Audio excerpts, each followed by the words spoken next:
Taken off a plane and put onto a stretcher at Fort Lauderdale Executive Airport. Our team coverage continues now with Local 10's Janine Stanwood live now with the latest developments. Janine. Calvin, initially we were told that she was being treated in Haiti, but now we have learned that she is here. About 45 minutes ago, she arrived here at Fort Lauderdale Executive Airport. That plane just left, but let's show you video from moments ago. It landed here. We're told that on that stretcher is Haiti's First Lady, MATINE MOISE, suffering from gunshot wounds. We're told that she'll be taken to a South Florida hospital for medical care.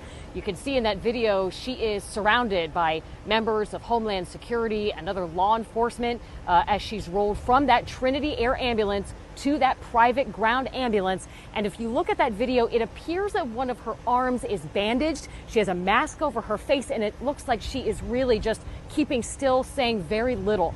As you know, as we reported, it was in the early morning assassination of her husband, Haitian President Jovenel Moïse, when officials say the First Lady was shot multiple times in their private residence. According to the Haitian